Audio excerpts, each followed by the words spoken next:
Mesdames, Messieurs, bonjour. Je ne sais pas si je dois me tenir assis pour bien voir mon papier ou debout pour bien vous parler. Alors je vais certainement hésiter entre les deux positions. À faire un exposé comme celui-ci en pleine période de guerre, on prend le risque de blesser des sensibilités. Et donc je précise que j'espère ne choquer personne, en particulier parmi les amis de l'Ukraine, pays indépendant actuellement agressé par la Russie. Voilà, la position, j'espère, est assez claire. Mais ce que je vous propose, c'est une démarche de réflexion et d'information qui, dans toute la mesure du possible, se limite à la question des langues. Voilà, j'aurais voulu me limiter à la question des langues. Vous allez voir, c'est pas possible. Bon. Je m'intéresse à l'Ukraine depuis quelques années.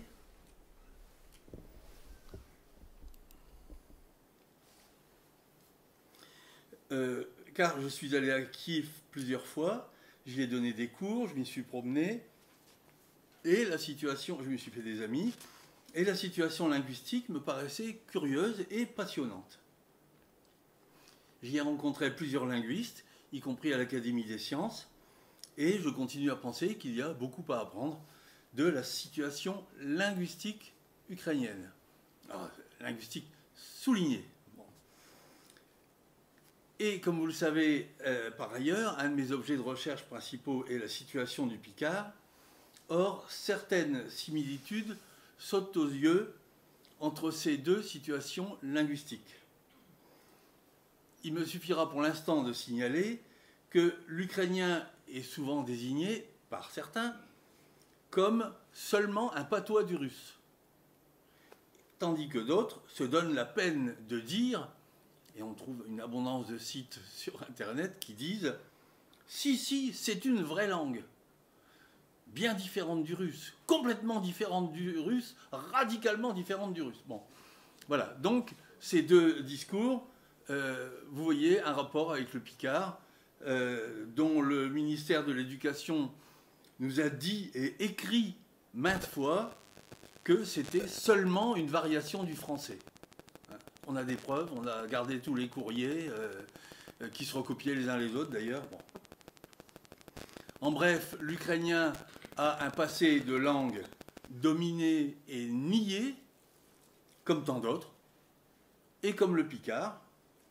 C'est pourquoi j'ai proposé aux organisateurs d'aborder cette question sous l'angle comparatif. La démarche sera la suivante. Est-ce que c'est... Ah non, c'est un peu petit hein, quand même.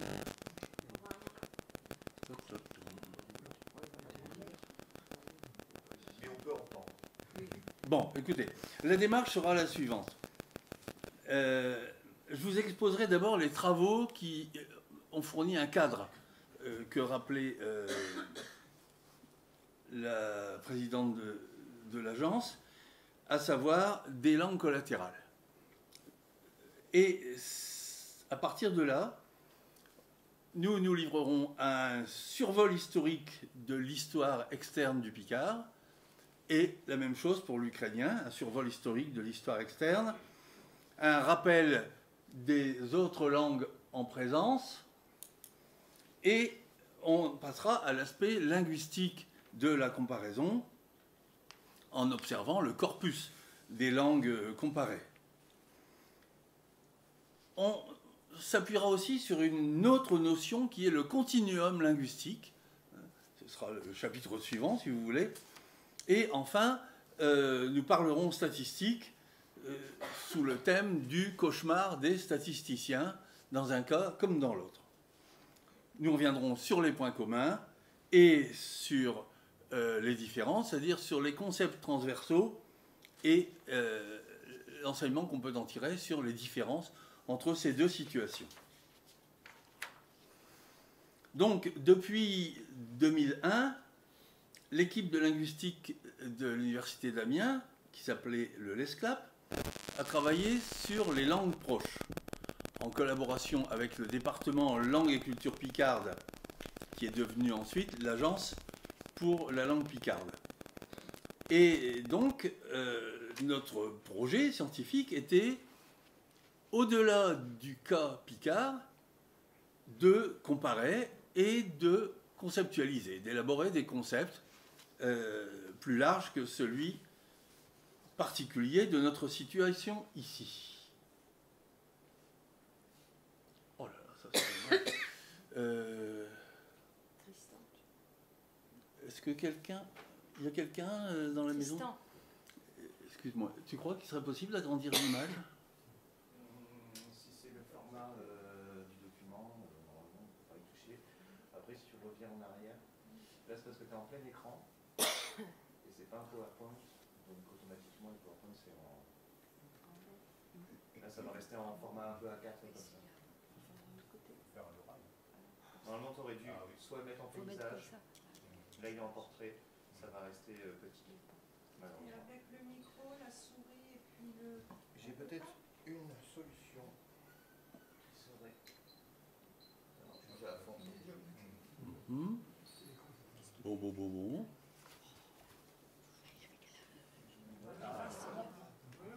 Ah ben voilà, je vais... Sinon, reviens. Donc je vais laisser ce format-là. Je comptais là-dessus, à vrai dire. Bon, voilà. Le mieux est l'ennemi du bien. Quand j'ai mis plein écran, ça a été tout petit. Voilà, excusez-moi. Donc, ces langues collatérales, nous leur avons donné une définition. Nous parlons des idiomes reconnus langues depuis peu, ou pas encore vraiment, ou même vraiment pas. Vous voyez, on est dans le flou. En partie intercompréhensibles avec la langue officielle ou dominante, à laquelle ils sont historiquement liés, et au sujet desquels on peut voir les communautés se diviser, les linguistes se contredire et les décideurs politiques hésiter. Donc nous sommes typiquement, vous voyez bien, dans la situation du Picard, hein, dont on discute et dont on dispute abondamment. Mais ici, on est dans une situation inégalitaire. Il y a une langue officielle ou dominante. Et en fait, pour élargir un petit peu la définition, en dehors de cette situation inégalitaire, on formule ainsi, ce sont des variétés proches, objectivement et subjectivement, donc réellement ou bien que l'on croit proches, pour une raison ou pour une autre, au plan linguistique, sociolinguistique et historique ou glottopolitique, les variétés tendanciellement en contraste étant historiquement liées par les modalités de leur développement. Donc il y a un appui sur l'histoire des langues dans tous les cas. Armé de cette notion, de ce concept, hein, cette proposition conceptuelle, nous avons organisé un grand colloque et voici la liste des cas qui ont inspiré les chercheurs qui nous ont fait le plaisir de venir travailler avec nous. Dans le domaine roman, les langues d'Oïl, bien sûr, on partait un peu de là. Hein. Mais le français du Canada également, les dialectes médiévaux par rapport au français levantin, les parlers catalans, les dialecti italiens, les langues d'Espagne, le patois franco-provençal de Suisse romande, les créoles, la roumain et le roumain, ça c'est pour la famille romane seulement. Mais il y avait de quoi faire également, et donc on a eu des synthèses sur les langues celtiques, sur les langues germaniques, avec aussi une abondance de cas extrêmement similaires, extrêmement proches, extrêmement conformes à la notion de langue collatérale. Et d'autres domaines aussi, comme les langues turques, les langues slaves, avec une abondance, si vous vous demandez ce que c'est BCMS, c'est l'étiquette que certains linguistes utilisent maintenant pour désigner le bosnien, croate, monténégrin, serbe. Tout ça avec des traits d'union, puisque vous savez que c'est ce qu'on appelait auparavant le serbo-croate. Bon. Parler hongrois, finnois, arabe, grec et albanais. Voilà, donc une surabondance d'exemples de cette notion. Et quelques années plus tard, sous l'impulsion de Janeta Uzunova Maspero, nous avons organisé un nouveau colloque sur... Enfin, d'abord, il y en a eu un deuxième en Irlande, à Limerick, et puis il y en a eu un troisième, donc, en 2007, sur les langues collatérales en domaine slave. J'ai surligné ici les sujets qui ont été traités, l'unité des langues slaves, les langues slaves de l'Ouest, le BCMS. Natalia Shumarova a parlé de l'Ukraine, et en particulier du Surgic, dont on parlera. Hein. Ici, on était en région serbe, le russe et le bulgare, en Bulgarie, et le russe et le tchèque. Donc vous voyez, à chaque fois, une avalanche, une surabondance d'exemples qui méritent d'être creusés derrière cette notion de langue collatérale. Et donc, nous n'avons pas attendu les événements de 2022 ou même de 2014 pour relever qu'il y avait des similitudes. Maintenant, nul ne prétend que les deux situations que je vais aborder là soient identiques, bien entendu. Nous allons simplement vérifier qu'il y a matière à comparaison et que la comparaison et le concept de langue collatérale permet effectivement de dégager aussi des différences significatives. Alors, je prends le premier point, historiquement lié par les modalités de leur développement, hein, c'est dans la définition, et ça nous envoie dans une démarche historique, bien entendu. Donc, nous allons faire un petit parcours historique. Je vais essayer de le faire très vite, ce qui est un crève-cœur. Je vais faire un résumé, un ultra-résumé de l'histoire du Picard. Donc, comme la classification, vous la connaissez, c'est on est dans les langues indo-européennes, dans les langues italiques devenues langues romanes, et enfin dans la branche gallo-romane, aussi appelée les langues d'Oïl. Bon. Bon, ça je passe, c'est strictement politique.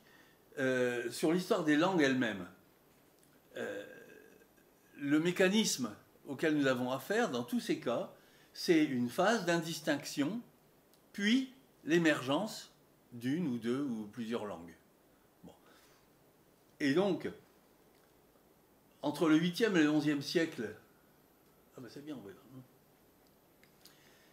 Nous sommes encore au 8e siècle dans le latin, et il en sort, évidemment c'est complexe à décrire, mais il en sort cette langue romane qui va aussi être qualifiée de langue d'Oïl. Et cette langue d'Oïl installée, qui contient toutes sortes d'éléments régionaux, hein, eh bien, à un certain moment, il en émerge une variété que l'on désigne comme le picard. Donc, à chaque fois, le mécanisme est vraiment similaire, en précisant que cette langue d'Oïl, assez souvent, on l'appelle le français, ce qui est complètement abusif. À la rigueur, on devrait dire le français, puisque ça contient un tas de choses, alors que le français, à partir du XVIIe, refusera de contenir quoi que ce soit, justement. Hein, c'est ça la différence d'étape.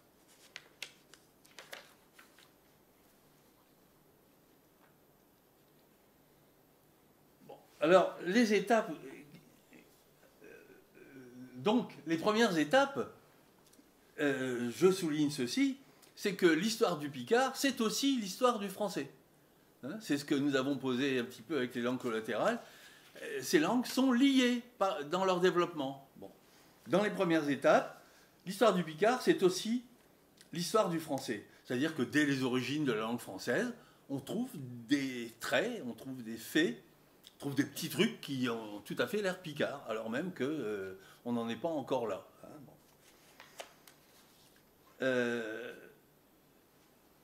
Il y a une émergence... Pardon, excusez-moi, je cherche.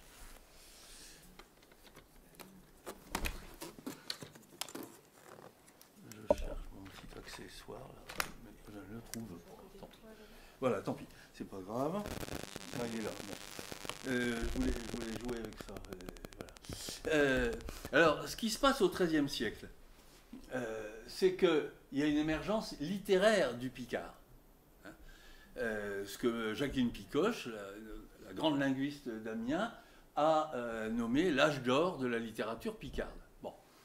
Eh bien, cette émergence littéraire, curieusement, s'éteint à un certain moment, et au XVe, XVIe siècle, il y a une éclipse. On ne trouve plus rien de picard dans la littérature. Bien sûr, les gens, eux, continuent à parler comme on parle. Hein. Là, je vous parle uniquement de la littérature. L'éclipse, elle est dans la littérature. Bon. Ce qui donne lieu, au début du XVIIe siècle, à une deuxième naissance, ce que j'ai appelé une deuxième naissance, qui se passe dans la provocation, dans le burlesque, dans l'insolence. Et tous les textes du XVIIe siècle, qui ne sont pas très nombreux d'ailleurs, hein, c'est de l'ordre d'une quinzaine, sont des textes provoquants et burlesques. Et puis, ça se prolonge au XVIIIe, et en arrivant au XIXe, ça va s'épanouir complètement dans une vraie littérature. Alors déjà, au XVIIIe, on a un auteur bien connu qui est François Cotigny, dit Brûle-Maison à Lille. Hein. Au XVIIIe, on a pour l'instant environ 250 textes, donc pour vous dire que c'est un épanouissement. Et au XIXe, on prend de l'ambition littéraire et on se met à, par exemple, traduire l'Évangile, quoi de plus ambitieux à l'époque. On se met à écrire des épopées, hein, etc. En même temps, au XIXe et au début du XXe siècle, cette langue, on l'appelle le patois. Si on veut être précis, on appelle ça le patois picard. Mais qu'il s'agisse de science ou qu'il s'agisse de littérature, les gens utilisent l'expression le patois. C'est ce que j'ai appelé une vie à l'ombre du français. Et finalement, le mot patois est à ce moment-là encore supporté. Ce n'est pas dénoncé comme un stigmate, si vous voulez. Et dans la deuxième moitié du XXe siècle, va apparaître le mouvement culturel sous le nom de langue régionale, et nous y sommes en plein, hein, dans cette phase de nouvelle émergence, mais cette fois-ci au niveau politique. J'ai bien dit un mouvement culturel, c'est-à-dire que ce n'est pas un mouvement politique proprement dit. Bien sûr, c'est politique de demander une place plus importante dans la République, mais il est notable qu'on n'a pas créé dans la région Picarde un parti régionaliste, contrairement à d'autres régions. Hein. Même quand des décisions sont prises, par exemple en 2021, de donner à la langue picarde une place dans l'éducation nationale, il est tout à fait frappant qu'aucun parti ne se soit vanté de cette victoire. Et par ailleurs, qu'aucun parti n'ait critiqué cette décision. Comme si, finalement, il y avait un consensus pour ne pas en faire un sujet politique, ou politicien, tout au moins. C'est une curiosité qui, vous voyez bien, va nous opposer complètement à la situation ukrainienne. À noter aussi, je n'ai guère trouvé de peuple picard, hein, ni même de nation picarde. Alors, sur la nation picarde, la nation picarde de l'Université de Paris au XIIIe siècle est souvent citée, mais il faut vraiment bien préciser, malgré les regrets que ça peut susciter, et que peut susciter la disparition de cette notion, que c'était seulement un cadre d'organisation des étudiants. Ça ressemblerait un petit peu à ce qui a existé sous forme de corporation, par exemple. Mais les étudiants de tout le nord de Paris, de Senlis à Utrecht et à Liège. Voilà. Donc voilà ce que c'était la nation picarde dans le cadre de l'Université de Paris. J'arrête là ce survol. Vous voyez qu'on aurait envie d'entrer dans le détail beaucoup plus.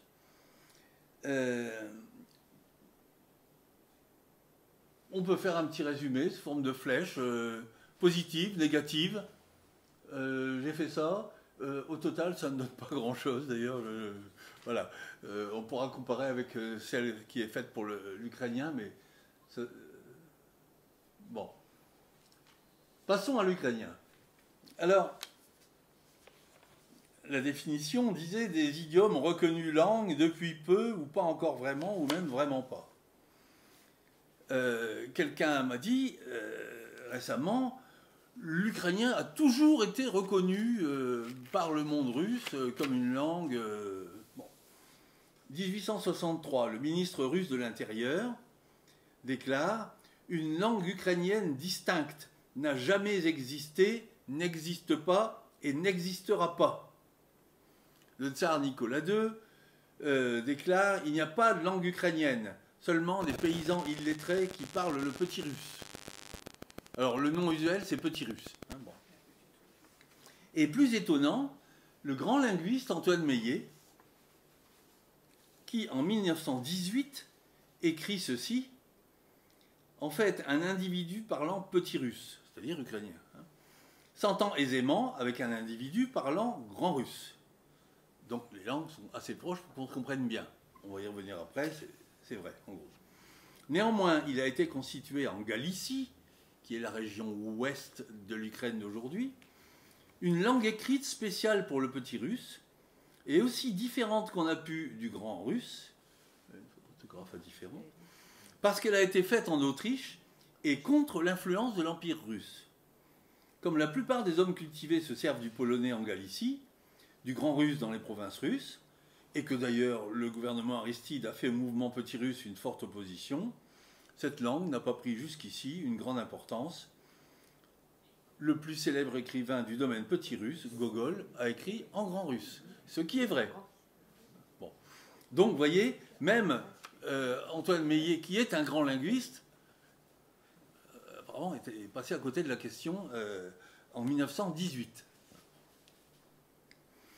Alors, continuons sur le même modèle que précédemment. La classification, eh bien, on est dans l'indo-européen, dans les langues balto-slaves, qui se séparent ultérieurement entre balte et slave. La langue mère des langues slaves, on appelle ça le proto-slave. C'est bien entendu une reconstitution qu'on peut faire aujourd'hui, on n'a pas de document.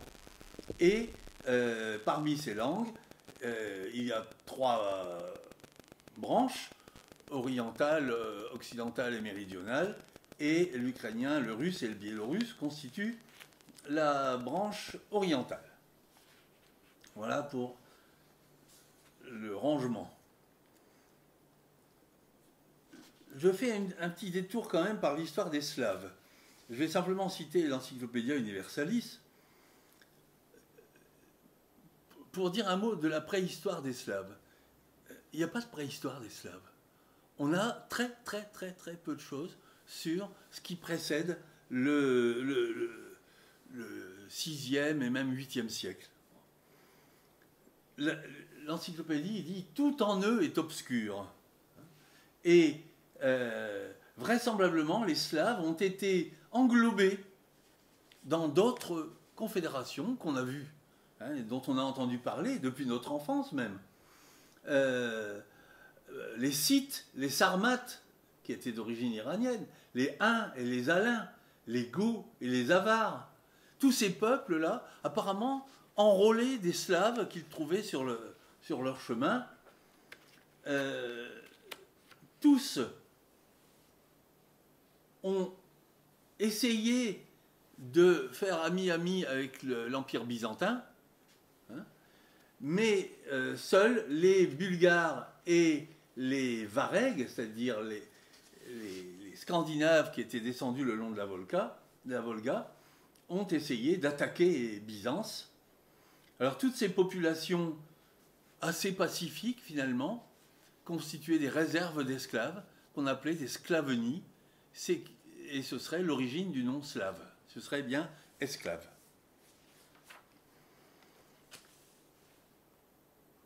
Bon, ensuite, ça, je passe sur les voisins encombrants, l'Empire khazar, hein, et on arrive à ce qu'on appelle la Rousse de Kiev, c'est-à-dire l'origine même d'une entité politique russe. Hein, et le départ, ça se passe à Kiev,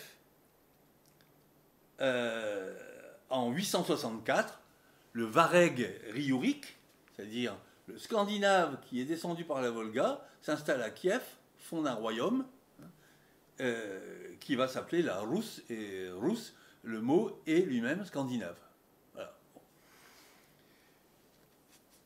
Nous n'avons aucun document écrit antérieur à 860. Donc c'est tout à fait extraordinaire. La grande obscurité qui règne auparavant, à part l'archéologie bien sûr, et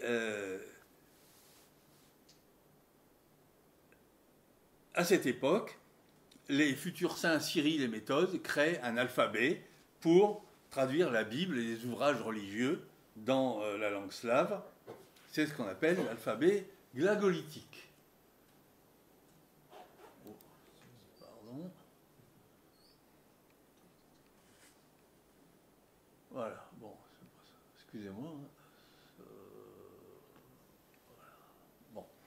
Donc l'histoire des langues, elle est là. On a le proto-slave qui, à partir du moment où on a des documents, on peut parler du vieux slave. Et une première émergence de ce vieux slave vont sortir le vieux russe, le slavon d'église et les langues slaves modernes. Bon. Et le slavon d'église qui va rester à peu près comme le latin dans l'église catholique. Le slavon va rester dans l'église orthodoxe. Et puis, il y aura une deuxième émergence qui est que, à partir du vieux russe, vont apparaître le russe, le biélorusse et l'ukrainien qui commencent à se distinguer vers le XIIe siècle. Vous remarquez que c'est à peu près à la même époque qu'il y a émergence du picard, des langues d'Oïl, et donc nous sommes bien dans un mouvement continental finalement.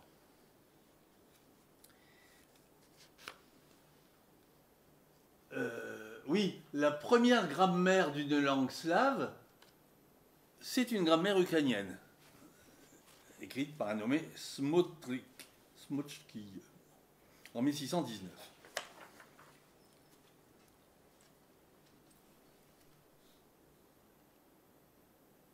Puis, si on part du territoire de l'Ukraine, on constate qu'il est divisé entre la Russie et la Pologne.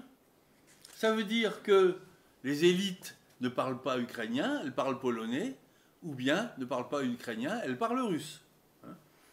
Ils sont polonisés ou russifiés, si vous voulez. Les historiens... Alors, vous voyez qu'ici, on est à Kiev, et ici, on est à Lviv. Donc, l'Ukraine est là. C'est ce que je parcours là, avec le curseur. Bon.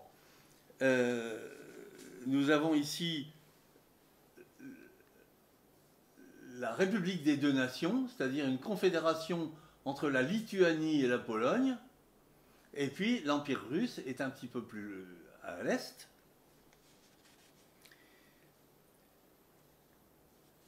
Les malheureux historiens qui cherchent à décrire la répartition des langues aboutissent à ce genre de schéma, c'est-à-dire que, je ne vais même pas le commenter, C'est juste pour vous montrer que dans une région précise, en Galicie, voilà comment s'organise la succession des langues.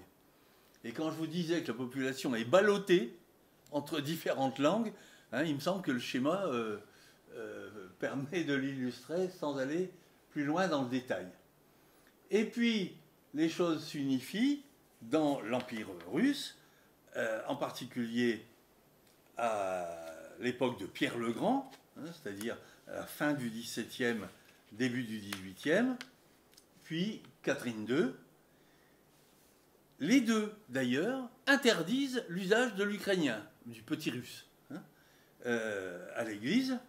Et on peut dire que, à la fin du XVIIIe siècle, l'ukrainien a disparu de tout usage officiel dans la partie russe de l'Ukraine. Par ailleurs, la capitale, depuis 1712, est à Pétersbourg, c'est-à-dire ici. Hein. Donc, l'Ukraine est loin, en plus. D'ailleurs, le mot Ukraine aurait pour origine, probablement, la marche, la région frontière, si vous voulez. Je vous disais, les élites sont russophones ou russifiées, hein, à l'exception notable d'une entité qui se construit à la fin du XVIIe siècle, qui s'appelle l'Hetmanat cosaque. Alors vous voyez, par rapport à l'Ukraine, c'est une partie importante du centre de l'Ukraine, et dans ce Hetmanat cosaque, on parle ukrainien. Aujourd'hui encore, les Cosaques sont une sorte de symbole national pour les Ukrainiens, et ça n'est pas par hasard.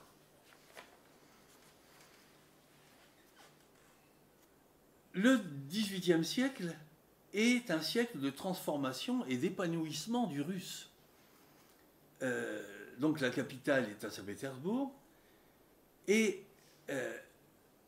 par exemple, les premiers écrivains qui écrivent en russe moderne, c'est-à-dire non plus en slavon d'église, mais en russe, c'est au XVIIIe siècle, fin XVIIe. Karamzin, le nom, dans l'histoire de la langue russe, c'est le premier écrivain en langue russe moderne. Il est mort en 1826.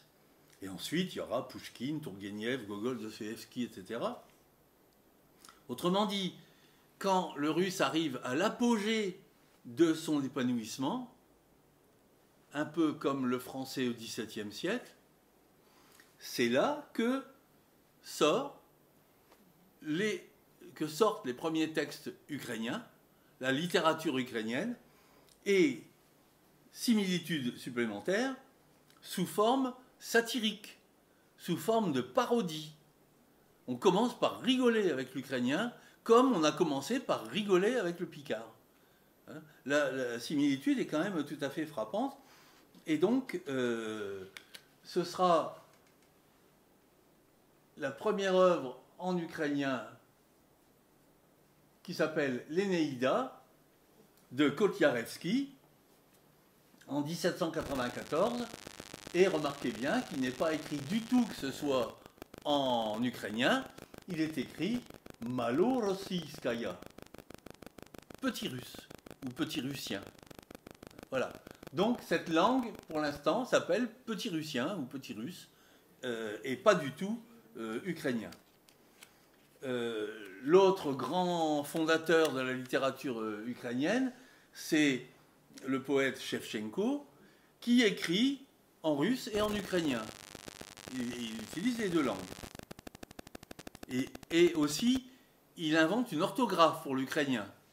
Encore un trait commun, les fondateurs de cette nouvelle littérature se doivent de fonder une orthographe en même temps. Point commun avec la situation picarde, bien entendu. Alors, on passe sur les étapes suivantes. J'ai déjà cité le ministre Valuyev. Et puis, arrive 1917. D'abord, une courte période d'indépendance, très ukrainophone. on parle ukrainien, et avec Lénine, une période très favorable à l'ukrainien. L'ukrainien est langue officielle de l'Ukraine, des administrations, etc. Et il y a cette belle déclaration de Staline en 1921. Il est clair que la nation ukrainienne existe réellement et que le développement de sa culture est un devoir des communistes. On ne peut pas aller à l'encontre de l'histoire. Voilà, ce qui réchauffe le cœur de tous les patriotes ukrainiens. Et on parle d'une politique d'indigénisation, colonisation, au point que l'on a pu dire, mais alors je ne sais pas si c'est une plaisanterie ou pas, vous voyez, au point que l'on a pu dire que les soviets n'ont pas détruit, mais inventé l'idée nationale ukrainienne. C'est une phrase très ambiguë, en particulier quand elle est reprise par Poutine actuellement, pour dire que finalement les Ukrainiens doivent tout aux Russes. Bon. Et puis, le même Staline, en 1933, a perçu d'autres éléments de la situation et il met un terme à l'ukrainisation. C'est une répression féroce qui va continuer pratiquement jusqu'aux années 80. En 91, c'est l'indépendance, mais même 2 ans avant, l'ukrainien devient la seule langue officielle de l'Ukraine. Alors, vous voyez, bon, le petit schéma, là, l'histoire n'est pas faite d'une ligne droite. Voilà, c'est ça que ça veut dire, ce qui ne méritait pas vraiment un schéma, d'ailleurs.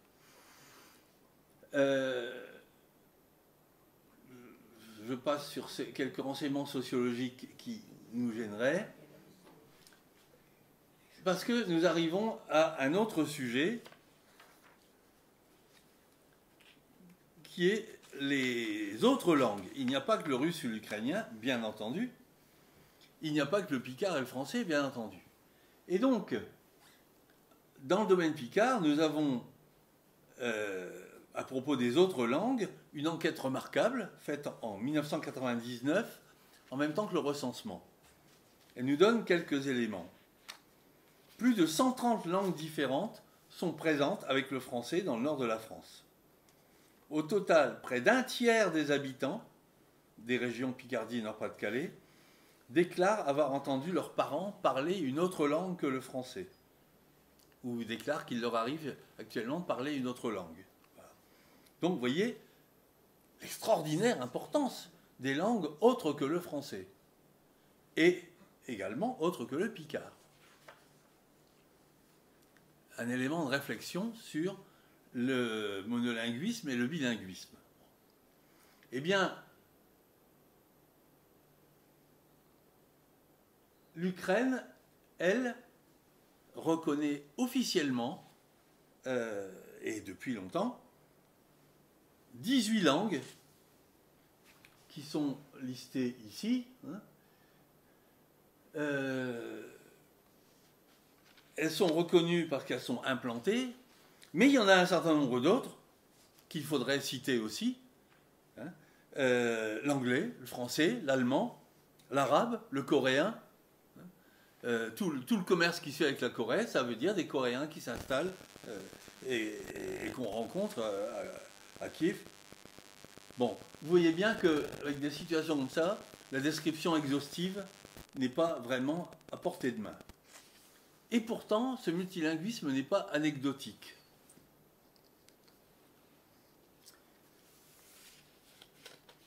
Parce que il existe une loi pour protéger les langues des minorités, et elle se trouve au centre des contradictions du pays. Selon la petite chronologie que je vous ai tracée là. En 1996, l'Ukraine indépendante, donc, adhère à la Charte européenne des langues régionales ou minoritaires. Et un certain nombre de militants linguistiques en France disent « Ah, ben c'est bien ça, ils ont de la chance, eux, puisque la France, comme vous savez, a signé, mais a refusé de ratifier cette Charte européenne de protection des langues régionales et minoritaires. » En 2012, la loi Kivalov réaffirme le statut de langue officielle de l'ukrainien et accorde le statut de langue régionale aux langues minoritaires, ce qui permet l'emploi d'une langue à égalité avec la langue officielle s'il y a au moins 10% des habitants qui... Immédiatement, 13 régions sur 27 donnent aux Russes le statut de langue co-officielle, sur la base de cette loi de protection des minorités. En 2014, vous avez suivi ça, Euromaïdan, la destitution du président pro-russe, et cette loi est abrogée. Mais le président par intérim n'entérine pas l'abrogation. Donc la loi Kivalov reste en vigueur. Au mois de mai 2014, le président Porochenko représente la victoire des pro-occidentaux et il ne signe pas non plus l'abrogation. Donc la loi Kivalov reste en vigueur. Pendant tout ce temps-là, le russe est co-officiel dans la moitié de l'Ukraine. Enfin, en 2018, vous voyez qu'on se rapproche de l'actualité, la Cour constitutionnelle met fin au statut de langue régionale du russe et, comme vous pouvez imaginer, c'est ressenti comme quelque chose d'extrêmement grave par les russophones. Alors je dis par les russophones, le terme, c'est les Russes ou les russophones? On va en parler un peu après. Bon. Alors il y a une seule exception, la langue tatare en Crimée. Il faut préciser que même si le russe n'est plus co-officiel, toutes les langues en question restent protégées dans la vie courante. Mais ça, nous connaissons toute cette gymnastique de la charte européenne avec les domaines d'usage. Bon. Donc, vous voyez que cette protection des minorités, en fait, elle est au centre de la question, même quand il s'agit uniquement du russe et de l'ukrainien. Et puis, on en a une autre sous la main. Il y a un projet de loi sur les peuples autochtones qui a été voté en 2021 et qui ne mentionne pas les Russes. Donc déjà, ça a été ressenti comme une agression contre les Russes. Le gouvernement a précisé que la notion de peuples autochtones, qui est manifestement importée de l'étranger, de l'étranger du monde russe en tout cas, c'est ce qu'on utilise par exemple au Canada pour... bon. Donc, on voit d'où elle vient cette notion quand même. Bon, et le gouvernement précise que les Russes sont une minorité ethnique, mais pas un peuple autochtone. Parce que les peuples autochtones, c'est seulement les Tatars, les Karaïtes et les Criméens. Les Karaïtes qui sont une des deux branches du judaïsme. Bien, alors, bon, vous voyez que il faudrait que j'aille plus vite, mais j'espère que je ne vous lasse pas trop. Parlons des formes linguistiques elles-mêmes, des langues elles-mêmes. Nous parlons des langues proches. Et qu'est-ce que c'est que des langues proches? C'est peut-être des langues intercompréhensibles. Alors, qu'est-ce que c'est que cette notion d'intercompréhension? Tout le monde s'en sert de l'intercompréhension. Ah, on comprend facilement telle ou telle langue. Cela dit, elle est à peu près impossible à préciser, parce que dans l'intercompréhension, voilà ce qui intervient. C'est multidimensionnel. Bien sûr, il y a les formes linguistiques. Bien sûr, il y a la phonologie, la morphosyntaxe, le lexique, et il faut qu'il y ait des règles qui permettent de savoir s'y retrouver, des règles de conversion. Bon, mais il faudrait aussi qu'il y ait un indice pondéré. Par exemple, vous savez bien que quelqu'un qui dit les mêmes mots, les mêmes formes que vous, mais avec un très très fort accent étranger, parfois on ne le comprend pas. Donc il faut pondérer les formes, les mots et la phonologie. Bon. Mais il n'y a pas que ça qui décide de l'intercompréhension. Il y a aussi des dispositions collectives. qu'on appelle les idéologies linguistiques. Si vous êtes convaincu que seul le français parisien du 16e, de l'Académie, mérite votre attention, quelqu'un qui parle avec un robuste accent de Boulogne-sur-Mer, et c'est un exemple réel que je prends, hein, eh bien, vous allez mettre une traduction en dessous. Au procès d'Outreau, on a vu ça à la télé, hein, des gens qui parlaient français, hein, bon, eh bien, ils étaient sous-titrés pour passer à la télé nationale. Bon. Donc, vous voyez bien que il faut des dispositions, bon, que j'ai essayé de détailler là, collectives. Et puis enfin, il y a des dispositions individuelles, hein, selon qu'on a l'esprit à se comprendre, hein, finalement, et qu'on a envie de se comprendre, même au plan individuel. Ce qui fait que l'intercompréhension est à peu près inutilisable pour définir la distance entre des langues. Alors on trouve d'autres méthodes. On se dit, tiens, on va comparer les mots. Alors voici la liste de Dolgopolsky qui comporte 15 mots et qui permet de comparer l'ukrainien et le russe. Donc, ya ou mi, dva ou dva, ti ou ti, kto, sho, kto, shto, ah, muva, yazik. Là, on voit bien que ce n'est pas le même mot. Vous voyez, bon, etc. Hein. Donc, en gros, la proximité entre les deux langues saute aux yeux, hein, dans une grande majorité de cette liste de Dolgopolsky. Mais c'est quand même pas assez, ça fait un peu court, et donc on va faire mieux, on va prendre la liste de Swadesh, qui repose sur 207 mots. Alors je vous en ai mis une quinzaine ici, et vous voyez bien que Tonkiy et Tonkiy, ça se ressemble pas mal. Jinka pour la femme, alors qu'ici c'est Gina pour l'épouse. Bon, il y a des choses qui se ressemblent.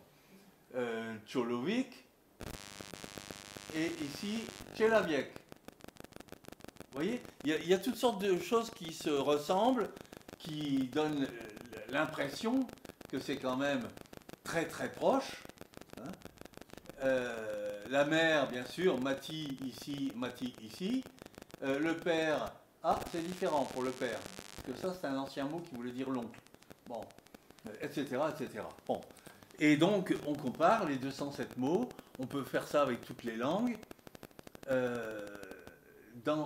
Puis, on en tire un discours. Alors, je vous donne un exemple du discours que ça permet de construire. Entre le suédois et le norvégien, il y a seulement 16% de différence. Hein. Entre l'ukrainien et le polonais, 30%. Et entre le russe et l'ukrainien, 38%. Ça prouve bien que l'ukrainien est plus différent du russe que le français de l'italien, par exemple. Ça ne prouve pas grand-chose dans le cas de langues proches comme celle-ci. Le procédé a très très bien marché avec des langues éloignées. Si on prend les 200 ou 300 langues d'Amérique du Sud, cette méthode permet effectivement de classer des similitudes, des parentés, et d'essayer de reconstituer des familles qui sont très dispersées. Ça a très très bien marché chez les Bantous aussi. Il y a au moins 250 langues bantoues, et ça a permis vraiment de les explorer de façon intéressante. Mais dans le cas des langues proches, ça dit une chose finalement, c'est que ces langues sont proches. Voilà. Donc, c'est pas non plus convaincant. Bon. Alors, on peut regarder, comparer non pas des mots, mais des langues. C'est ce qu'on a fait, c'est ce que vous trouvez par exemple sur le site de Wikipédia sur les langues romanes, et vous avez 75 langues romanes avec à chaque fois la même petite phrase, et vous constatez beaucoup de similitudes. Toutes ces phrases sont bâties à peu près de la même façon et à peu près avec les mêmes mots, à quelques variantes près. Hein, bon. Donc c'est très éloquent sur sur la parenté de ces langues romanes. C'est tout à fait passionnant. Bien entendu, quand on les voit écrites, on ne sait pas exactement comment ça se prononce quand même. Bon. Si on compare les systèmes linguistiques eux-mêmes, ça va être une comparaison au doigt mouillé. C'est-à-dire que entre le picard et le français, par exemple, il y a pas mal de différences lexicales. Il y a peut-être un peu moins de différences phonologiques. Il y a nettement plus de différences morphologiques. Puis les différences syntaxiques, il y en a beaucoup moins. On peut avoir des doutes là-dessus. Hein. Résultat, c'est une appréciation, si vous voulez, complètement floue, qui ne nous dit pas une mesure exacte d'une distance entre le picard et le français, bien entendu. Donc, il va falloir qu'on observe la langue, et si on observe la langue, c'est parfaitement complexe. On n'observe pas la langue tout d'un coup pour en sortir un chiffre indiquant la distance. On observe chaque élément de la langue, et il y a même des gens qui y passent leur vie, on les appelle des linguistes. Alors, on peut facilement s'amuser à ça. Par exemple, quand on a un journal qui paraît dans 2 éditions. Et donc, vous pouvez constater que réclama, comment gagner des bitcoins en Ukraine? Jak zarobiti bitcoini, kak zarabotat bitcoini. Bon, c'est complètement différent ou c'est complètement proche? Vous voyez, on comprend que les gens passent de l'un à l'autre avec une extrême facilité. Bon. Plus triste ici, hein, est-ce que nous allons mourir? Vous voyez que le verbe M-R-E-M, on le retrouve là, M-R-E-M. Hein, bon. Est-ce que nous allons mourir? Comment apporter des bonnes réponses aux questions des enfants sur l'agression russe? Bon.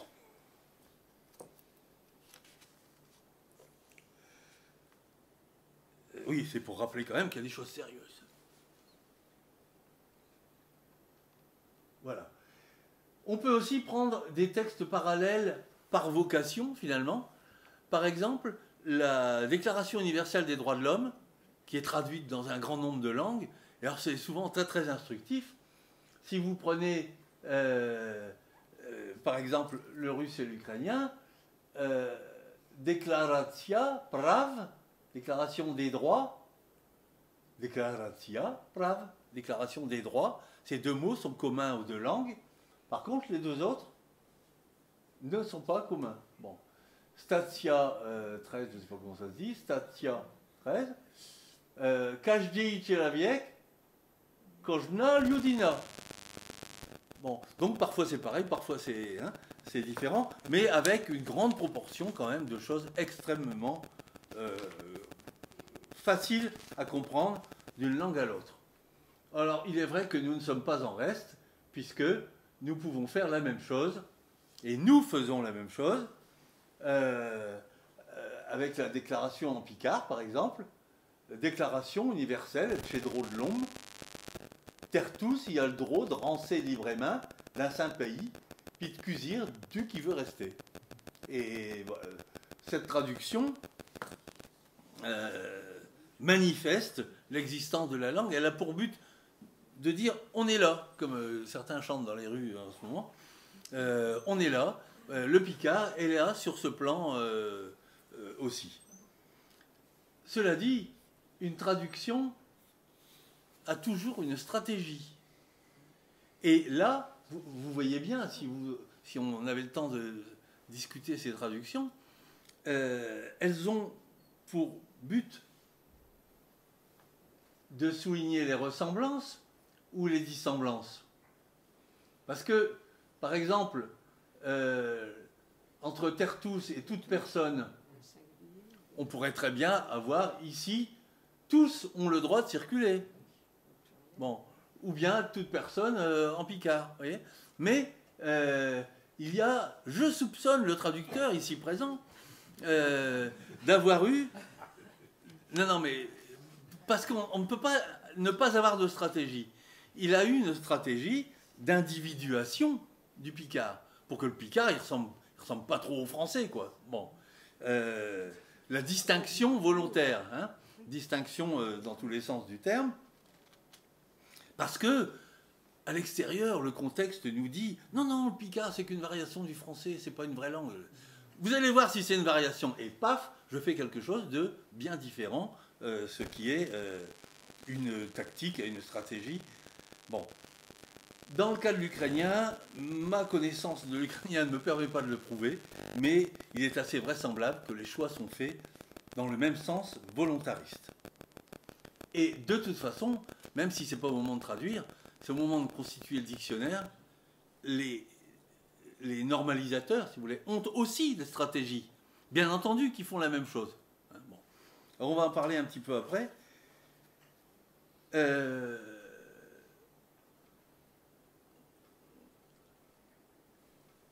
Voilà. J'arrive à cette partie où je vous ai annoncé que je parlerai du continuum. Alors, un continuum, c'est ceci. À chaque petite lettre, nous avons un fait différent. Et quand nous passons d'un village à l'autre, à chaque fois, ça change un petit peu. Cependant, les gens, par exemple, qui sont ici, comprennent ceux qui sont ici, comprennent ceux qui sont ici, etc. De proche en proche, on se comprend toujours. D'un village à l'autre, on se comprend toujours. Bon. Et en fait, où on ne se comprend plus, c'est quand il y a des langues standards qui regroupent tout ça, qui élaborent une norme standard, qui va être bien séparée de la langue standard d'à côté. Et c'est comme ça que, dans le sud des Alpes, vous passez de village en village où tout le monde se comprend, puis à un moment, il y a une frontière où on vous dit « Non, non, non, non, ici c'est français, ici c'est italien ».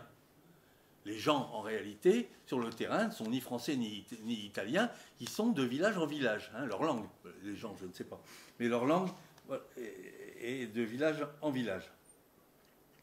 Et les atlas linguistiques qui ont été faits interrogent comme ça, de village en village, les gens, pour faire la cartographie de toutes ces petites différences. C'est ainsi qu'ils montrent, pour les langues romanes, que de la Belgique au Portugal ou au sud de l'Italie, de village en village, on comprend. Hein, c'est une tapisserie et non pas des coupures. Même chose pour les langues germaniques. De Vienne à Amsterdam ou à Ostende et à Hambourg, de village en village, il n'y a que des petites différences entre les parlers. Hein, bon. Et également, dans le cas des langues slaves, peut-être encore plus dans le cas des langues slaves, parce qu'elles sont restées très proches.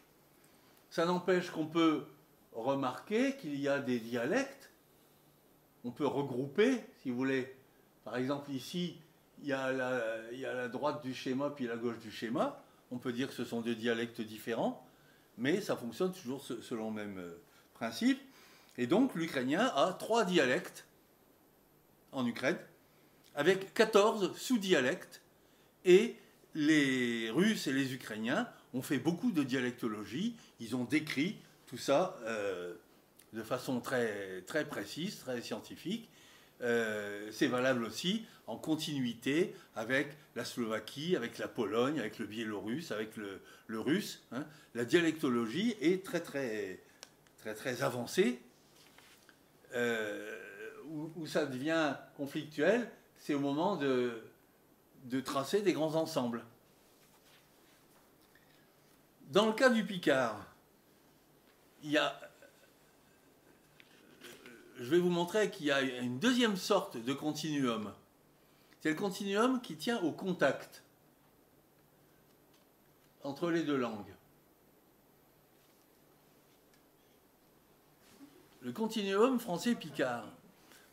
Je peux dire, mon voisin, il a acheté une petite voiture. C'est du français, tout le monde est d'accord? Bon. Et si je dis, mon voisin, il a acheté un shot de carrette, tout le monde est d'accord que c'est du picard. Mais en fait, il y a des étapes intermédiaires.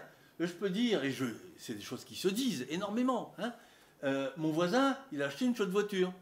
Bon. Mon voisin, il a acheté une chaude voiture. Mon voisin, il a acheté une chaude voiture. C'est du français ou du picard, ça? Mon voisin, il a acheté une chaude voiture. Avouez qu'on peut hésiter. Mon voisin, il a acheté une chaude voiture, il a acheté une chaude carrette, et puis on arrive à la phrase du pur picard, en quelque sorte. Alors, bien entendu, ces phrases, il me semble on peut les entendre, mais en même temps, c'est vraiment pour la démonstration, quoi. Bon. Simplement, dans la réalité, on en a de nombreux exemples. Alors voici un extrait de colonne de gauche, un extrait des pièces de chez Cabotan. Thiaud-Blaise qui raconte: à un moment, on est venu à causer de Schlange qui est en haut de Beffroi. Oh, vous rappelez la fleur? C'est comme ça qu'il parle, Thiaud-Blaise. Hein? Pomplotte, l'épicière, elle s'occupait pas de nous. Et puis, on savait que ce boutique allait de chotte. Alors, il y avait des affaires tout partout, à terre, sur le comptoir. Eh bien, si Thiaud-Blaise avait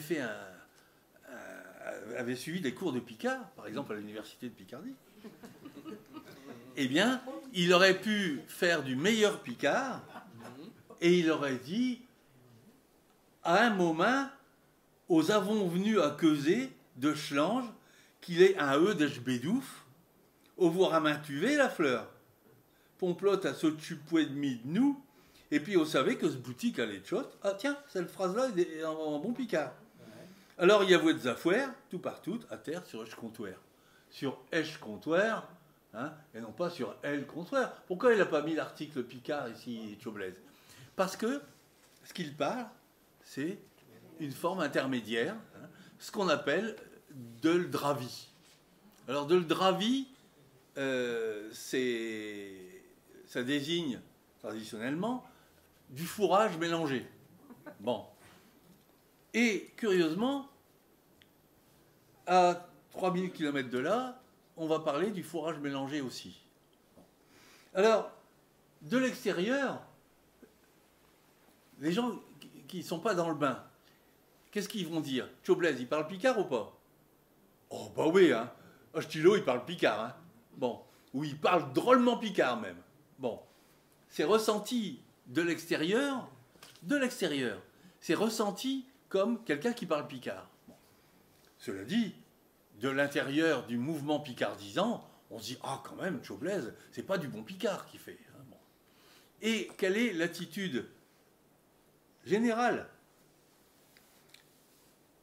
par rapport à des gens qui parlent comme ça? Je veux dire, les militants picards, quand ils entendent parler comme ça, est-ce qu'ils dénoncent? Ah, c'est du mauvais picard. Eh bien, il me semble que ça se fait assez peu. Finalement, il y a une assez grande tolérance, c'est-à-dire que les gens, en quelque sorte, préfèrent que Thiaud-Blaise y parle comme ça plutôt que complètement en français. Vous voyez, il me semble qu'il y a une tolérance par rapport à ça. Bon, de là à dire que c'est bien, non, quand même pas. Hein. On va appeler ça du patois, et peut-être d'ailleurs que c'est une grande différence avec les pratiques dans le Nord, où beaucoup de pratiques sont de cet ordre-là, me semble-t-il, plus mélangées de français et de picard que si vous prenez Jean-Luc Vigneux à Chlancheron, par exemple, c'est du pur picard qu'il fait. Hein. Le langage de Lafleur chez Cabotan, c'est du pur picard. Eh bien, en Ukraine, le fourrage mélangé s'appelle le sourgik. Et il s'explique ainsi. D'abord, ce qu'on dit du sourgik, c'est que c'est affreux. Bon. Et à la fin du XIXe siècle, les paysans avaient honte de parler ukrainien et, dans les conversations avec les personnes des classes supérieures, inséraient autant de mots russes qu'ils le pouvaient. Bon. Ils faisaient exprès, hein, pour essayer de ne pas avoir l'air trop plouc. Bon. Mais la dénonciation du sourgik est terrible. En 1994, le sourgik est un virus qui infecte lentement un organisme ukrainien sans défense. Le résultat d'un plan soviétique pour mener à bien un linguicide systématique, la destruction délibérée de la langue ukrainienne. Vous voyez qu'on rigole pas là, hein, quand même. Hein. La tolérance, elle n'est rien là. Mais alors, est-ce que c'est important le surgique? Natalia Shevchenko, qui enseigne le russe et l'ukrainien à Lyon, écrit ceci. On estime qu'un cinquième de la population parlerait ce mélange. Bon, c'est une évaluation. Que certains linguistes, par conviction, ou d'autres par provocation, allez, je ne dis pas le mot, hein, mais voyez la dénonciation féroce qu'il y a là-dedans. Hein. Il y a des linguistes qui disent ça par provocation, contre nous, Ukrainiens. Hein, bon. Donc, on se dispute sur le surgique, au total, bien plus que sur la dravie des picardisans. Les enjeux ne sont pas les mêmes. Hein. L'appareil politique n'est pas le même. Et alors, ce qui est amusant après, c'est de regarder dans Wikipédia, j'ai intitulé ça « Une prudence embarrassée ». Parce que on cite des chiffres. 11 à 18%, il est parlé dans l'Ouest par 2,5%, à l'Est par 9,6%, 9,6%, hein, c'est des pourcentages avec une décimale quand même. Hein. Bon. Mais par ailleurs, paragraphe suivant, l'un des problèmes est la tendance à l'existence d'erreurs de mélange des codes, ça se mélange, et on peut souvent constater que ceux qui s'identifient comme russophones ou ukrainiens mélangent les deux langues dans une certaine mesure. Question, que valent ces chiffres avec une décimale? Donc vous voyez, on a des enquêtes déclaratives et ça ne veut pas dire grand-chose. Bon, on continue. Patrick Sériot, dont le livre est ici, vous le regarderez, hein, mais fait la synthèse en une phrase. Seule une part relativement faible de la population d'Ukraine maîtrise réellement l'ukrainien standard. Bon.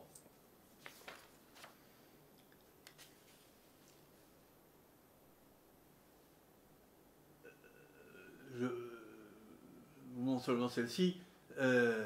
La question portant sur la langue dans les recensements actuels de population en Ukraine prévoit la réponse russe ou ukrainien, mais pas le surgique.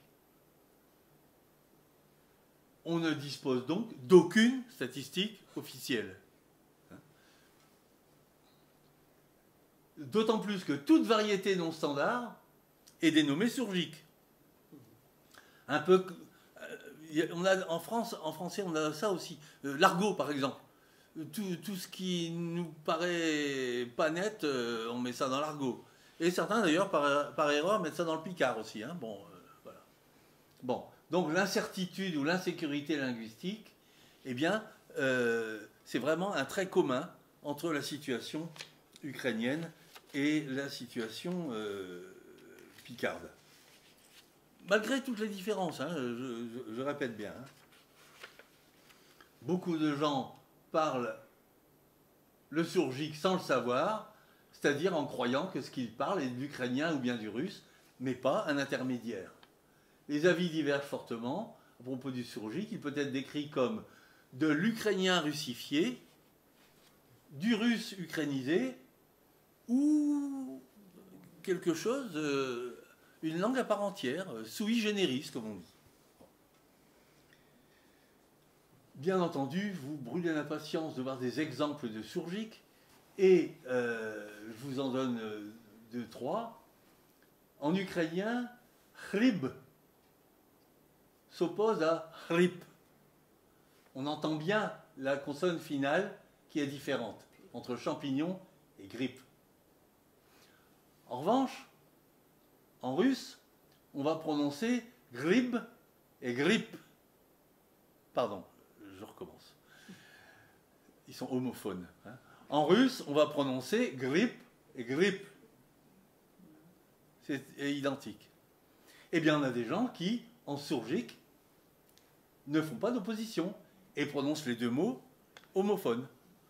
Influence du système russe manifeste, bon, en phonologie là. En syntaxe, on va avoir des gens qui font des erreurs de cas. Ils utilisent le locatif à la place de l'instrumental. Bon, hein, ça nous renvoie vraiment à la grammaire là. Bon. Et puis au niveau du lexique, bien sûr, il y a beaucoup à signaler également.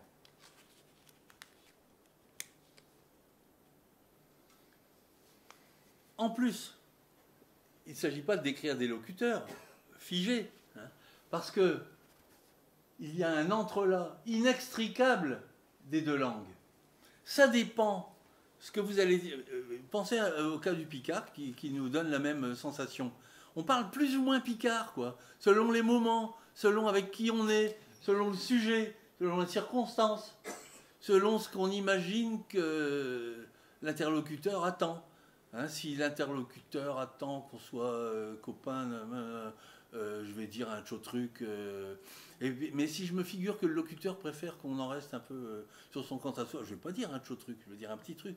Mais bon, tout le monde utilise ces moyens-là. Hein. Tous ceux, tout au moins, qui ont le répertoire picard en même temps que le répertoire français, utilisent ce genre de moyens. Ça dépend des groupes sociaux aussi.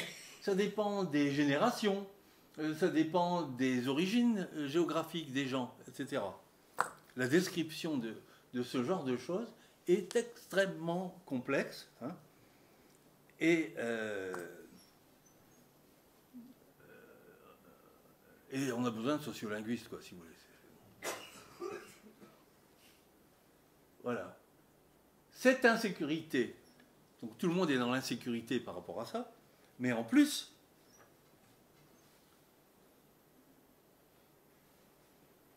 les normes ont beaucoup bougé. Par exemple, je prends ça comme pur exemple, les réformes de l'orthographe de 1918, 1927, 1933, 1946, 1960, 1993, et il y en a 2 actuellement en course. Bon, c'est vrai que ça n'encourage pas trop la confiance dans les ouvrages normatifs. Bon. Et vous avez la même chose pour le vocabulaire. Hein. Alors, Choumarova, au total, note que l'ukrainien se libère petit à petit de l'influence du russe, hein, et qu'aujourd'hui, on n'en est plus à parler de la survie de l'ukrainien, mais de la qualité de l'ukrainien. Hein, le débat s'est un petit peu déplacé d'une façon qu'elle considère comme une relative réussite. Bon. Tout ça s'explique par des questions d'identité ethnique, et il va falloir y arriver à parler d'ethnie.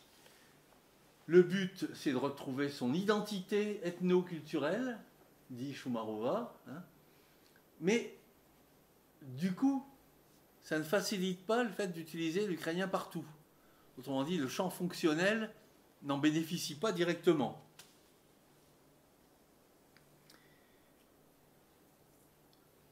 Voilà, donc Serio dit à peu près la même chose, hein, mais d'un point de vue très pessimiste. Alors là, je pense qu'il y a un certain nombre d'Ukrainiens qui ne seraient pas d'accord en disant le soutien de l'Ukrainien est faible parmi la population. Il écrivait ça, j'ai signalé l'année, hein, en 2005. Bon, on va à coup sûr, aujourd'hui, ça n'est plus la même situation. Voilà. Alors, je vous ai annoncé qu'on allait parler du cauchemar des statisticiens. Voilà, alors, vous voyez, Choumarova a un point de vue beaucoup plus positif. Les Ukrainiens, ça y est, ils ont compris l'importance de leur langue, etc. Elle écrivait ça en 2013, hein, pourtant. Hein. Bon, mais il y a une dynamique dans ce sens-là. Les statisticiens, ils vous posent une question. Est-ce que vous parlez ukrainien dans telle circonstance, etc., etc. Est-ce que vous parlez picard, hein. Les enquêtes que nous avons, les statistiques que nous avons, sont d'ordre déclaratif. Or, nous savons que quand c'est déclaratif, les gens peuvent varier dans leurs réponses. Ça dépend. Ça dépend à connaissance identique. Hein. Ça dépend s'ils sont fiers ou honteux.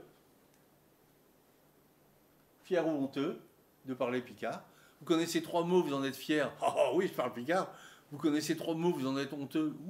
Oh ben non, moi je parle pas picard. Les réponses donc varient, hein, ne sont pas fiables. C'est ce qu'on appelle des biais cognitifs.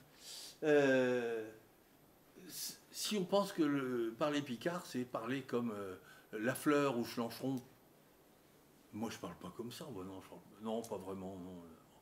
Mais si on pense que parler picard, c'est parler comme Chauvelez, oh bah oui, vous voyez. Donc la réponse varie du tout au tout, hein, de 100%. Quoi. Bon. Selon qu'on a affaire à un connaisseur ou à un naïf, hein, si vous ne connaissez pas un mot de picard, moi avec mes 3 mots, je vais vous dire, ah ouais, moi je parle picard. Bon. Mais si je sais que vous êtes bon connaisseur en picard, non, moi je parle pas vraiment. Voyez. Enfin, vous voyez toutes ces réactions qui sont courantes dans la vie. Bon. Et en plus, comment est-ce que vous serez jugé si vous répondez oui, ou comment serez-vous jugé si vous répondez non? C'est la question du loyalisme, entre autres. Quand vous êtes avec des picardisans, hein, qu'on vous demande, vous parlez picard vis-à-vis des autres, bah oui, hein, je parle picard. Hein, bon, c'est un peu naïf ce que je raconte là, mais c'est un des biais qui existent.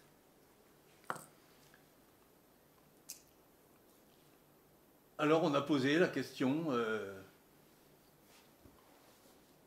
en Ukraine au recensement de 2001 et on a constaté que du côté ouest, on dit qu'on parle ukrainien à une certaine hauteur et du côté est, c'est plutôt le russe qui domine, est et sud. Voilà. Hein. En même temps, on ne peut pas dire que ce soit faux. Vous voyez? Mais c'est à prendre avec des pincettes. Hein. Les questions de loyauté linguistique sont telles que... alors, c'est discutable.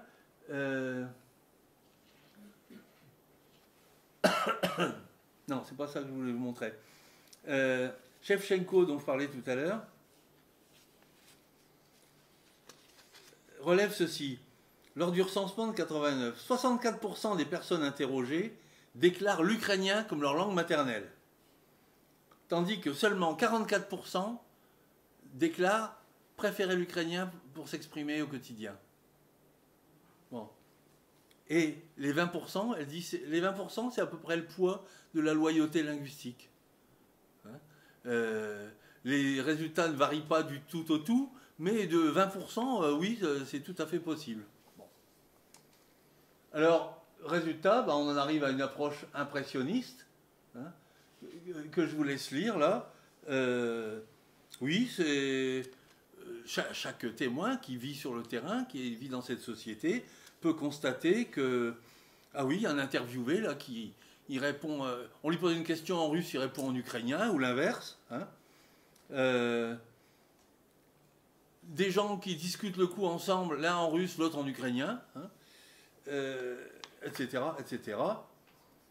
Mais quand même avec un poids plus important du russe, une majorité du russe dans la vie publique. Alors, j'arrive à l'avant-dernière partie, les points communs entre ces deux situations. C'est sur un site pro-russe, je ne vous étonne pas. C'est pour vous dire que je ne suis pas le seul à comparer l'ukrainien et le picard quand même. Et curieusement, donc c'est publié par des Français en France, ça. Hein, bon. Dans la rubrique cinéma, d'ailleurs, je n'ai pas très bien compris pourquoi, mais Imaginez les Français contraints de parler picard, comme leur vérité nationale. Mais c'est une blague. Vous vous rendez compte de l'énormité, hein? Eh bien, c'est pour dénoncer le fait que les Ukrainiens font ça. Bon. Alors, oui, si on cite le picard, ça ne peut être que pour blaguer. Hein, vous voyez? Voilà. Alors, premier point commun entre nos deux situations.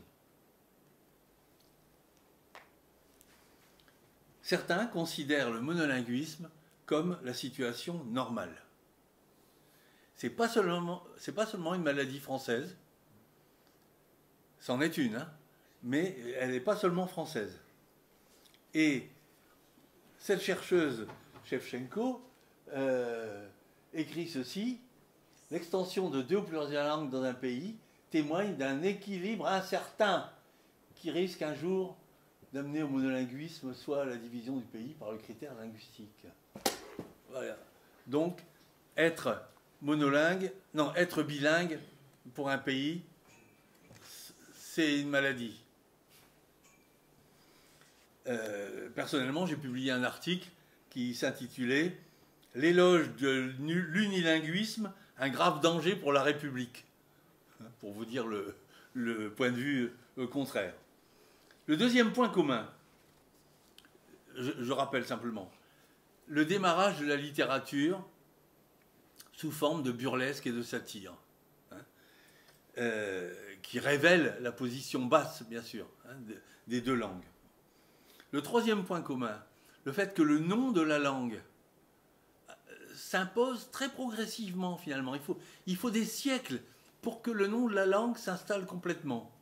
Bon. Quatrième point commun, le volontarisme, le désir de langue. Il y a un beau colloque qui a eu lieu en Catalogne il y a 2 ans, là, sur le désir de langue.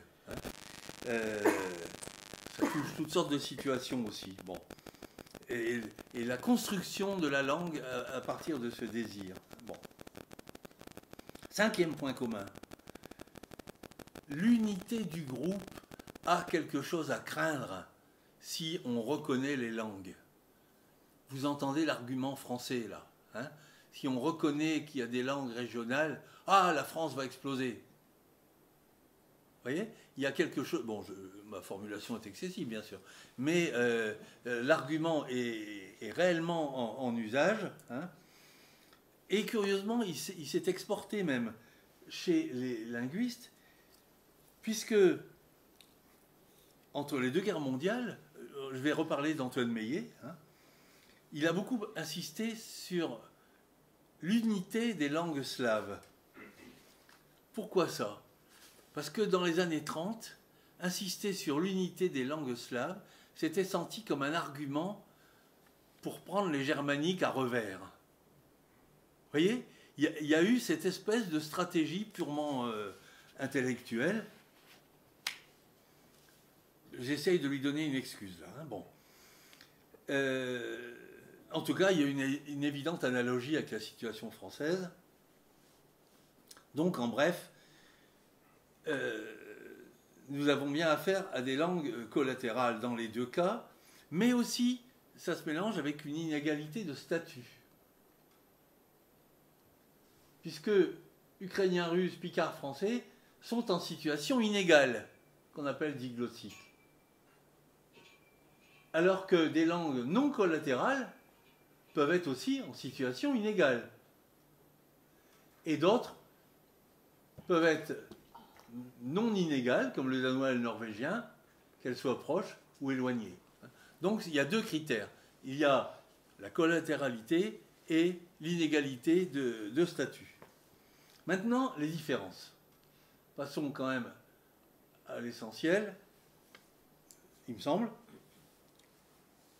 Du côté du Picard, on n'a pas beaucoup de nationalisme, on peut le dire. On a une revendication essentiellement culturelle, hein, comme je disais tout à l'heure.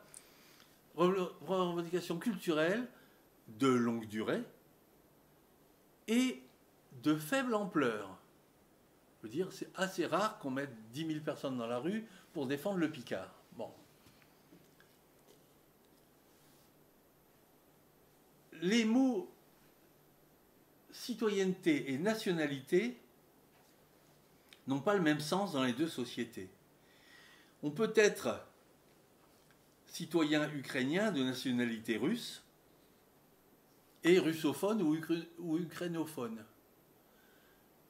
C'est-à-dire que la nationalité russe ou nationalité ukrainienne ou moldave ou juive ou slovaque, ce sont des nationalités au sens ethnique. Ça n'a rien à voir avec le fait qu'ils sont tous citoyens ukrainiens. Et ça n'a rien à voir non plus nécessairement avec la langue qu'ils parlent tous les jours. Cela dit, il y a des préférences. Donc souvent, selon la langue des gens, on induit qu'ils sont de telle ou telle ethnie. C'est un système complètement différent de celui que nous avons en France. Je vais nuancer après. Bon. En France, on a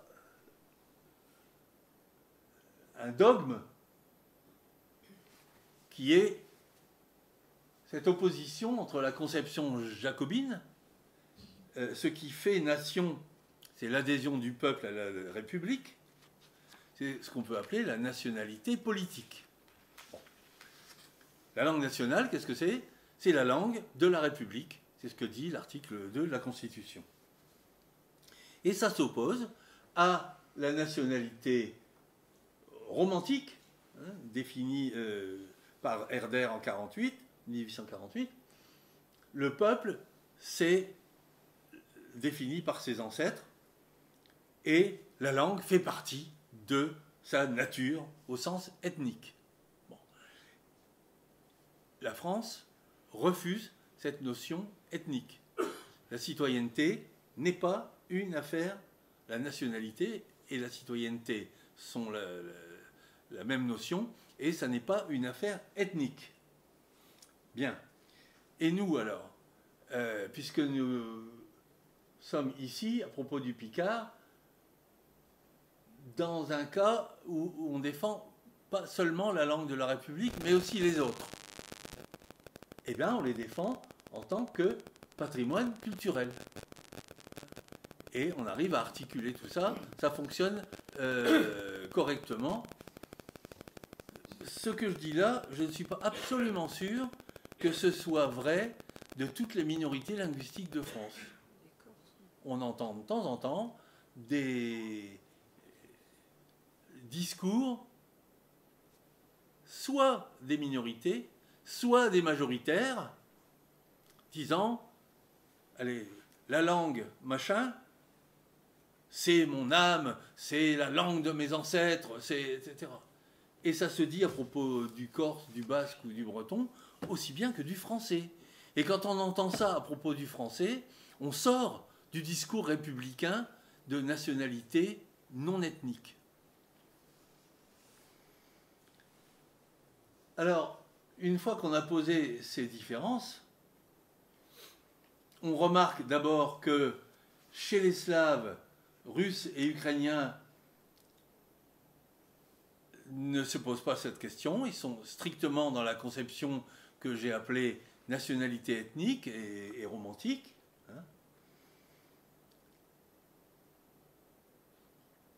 Pardon. Par contre, en France, je crois qu'il faut être honnête, il n'y a pas que les principes. En réalité, il y a un débat permanent, mais caché. L'ethnicité fait l'objet d'une espèce de tabou. Il y a très très peu d'écrits qui utilisent les concepts ethniques pour décrire la situation française. Et ce tabou, quand il est brisé, on y reconnaît infailliblement la patte de l'extrême droite. C'est-à-dire qu'il y a des courants de pensée en France qui ne sont pas du tout hostiles à l'idée d'ethnicité et qui même pensent que ça pourrait être une base pour l'avenir. Bon.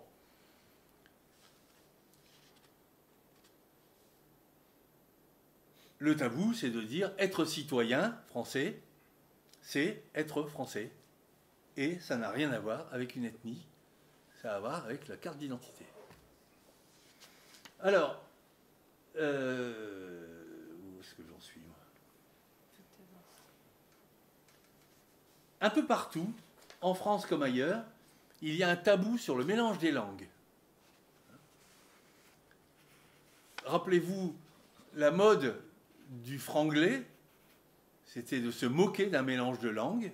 Hein, et en général, même, quand on mélange des langues, ça fait rire. Comme si on disait une grossièreté. Vous voyez ? Ça marque un tabou. Pourquoi ça ? Parce que la loyauté au groupe se traduit directement par la loyauté à la langue. Autre grande différence, c'est que la politique linguistique française peut légiférer sur le statut des langues, mais l'État ne touche pas à la langue elle-même, sauf sous forme de proposition. Donc, l'État ne règle pas les questions d'orthographe et les questions de dictionnaire. L'Académie française n'a aucun pouvoir légal, par bonheur, vu son incompétence. Il n'y a pas d'orthographe officielle en France. Aucune loi ne définit quels sont les mots français et quels sont les mots pas français, par exemple. À tel point qu'on n'a pas pu avoir des règlements en disant « vous devez utiliser des mots français ». Tout ce qu'on a pu dire, c'est « vous devez utiliser des mots tels qu'ils sont dans les arrêtés de terminologie », qui s'imposent uniquement à certains acteurs et pas à tout le monde à cause de la liberté d'expression. Vous voyez ? Donc, la France ne légifère pas sur le contenu de la langue, sauf sous forme de propositions. C'est exactement le contraire avec les Russes et les Ukrainiens, qui ont au contraire, depuis les années 20, l'habitude d'une intervention directe dans la langue.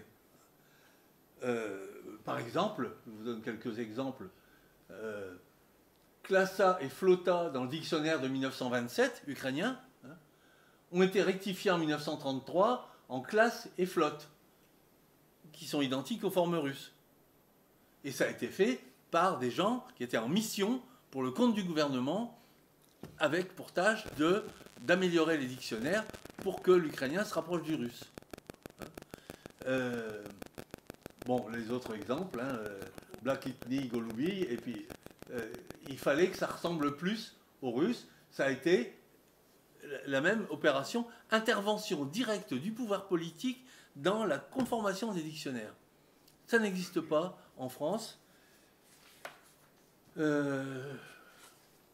c'est pas seulement le lexique, c'est aussi la déclinaison au nom de ce qui est représentatif du parler des masses. Voilà. Et aujourd'hui, on fait le contraire, consciemment, mais ça n'est plus directement le pouvoir, c'est un certain nombre d'institutions et de militants. Donc, c'est ce qui explique... c'est ça. Alors, je vais finir sur une plaisanterie. Ah non, deux plaisanteries. Tout à fait étonnant. Est-ce que le conflit est décisif aujourd'hui? Bien sûr. Et la langue tient une place particulièrement centrale dans le conflit ukrainien. Bon. Mais, et c'est une grande différence avec le picard. Sauf que nous avons un auteur picard, Jean-Marie François, qui a imaginé le conflit. C'est-à-dire que pour renforcer la situation du picard, il nous faudrait une bonne interdiction fasciste, finalement. Et c'est sa pièce Rachan qui met en scène cette interdiction. Et donc, il y a Lafleur, Fleurimont et David et Jacques Croix-Dur qui sont obligés de se réfugier dans une cave en secret, pourchassés par la police, pour parler picard. Bon, voilà. Alors, donc, vous voyez, le conflit est appelé à la rescousse, en quelque sorte, il me semble. Et puis, je vais vous montrer aussi un article qui était dans la rubrique humoristique de la revue Marianne. maire de la ville martyre de Kharkiv, située à 40 km de la frontière russe, Ihor Terechov comprend l'ukrainien, mais préfère s'adresser à ses administrés en russe. Mal lui en a pris, le médiateur linguistique, qui supervise l'utilisation de l'ukrainien dans les fonctions gouvernementales, lui a collé une amende de 3400 hryvnia, près de 100 €, pour s'être exprimé en russe à la télé. Sous les bombes russes, il n'a qu'à prendre des cours d'ukrainien. Bon. Ben écoutez, c'est la rubrique humoristique, mais je trouve qu'il n'y a pas de quoi rire. Hein? Je veux dire que les langues, celles qui luttent pour se libérer, celles qui luttent pour opprimer, etc., que les langues servent à ça, je trouve que ça n'est pas une bonne nouvelle. Hein. Et la devise que je préférerais, c'est ni trop, ni trop peu, comme il y avait sur le temple d'Apollon à Delphes, Médénagan, hein, rien de trop. On traduirait facilement aujourd'hui par ni trop, ni trop peu. Et donc, je vous remercie de votre attention. Voilà. Alors, Spasiba na vнимание, ça, c'est du russe. Diakuyu za uvagu, c'est de l'ukrainien. Mais Spasibi za uvagu, c'est du surgique. Vous voyez? C'est vraiment le mélange entre les deux façons normales de dire. Je vous remercie de votre attention. Voilà, j'ai terminé. Excusez-moi d'avoir été un peu long.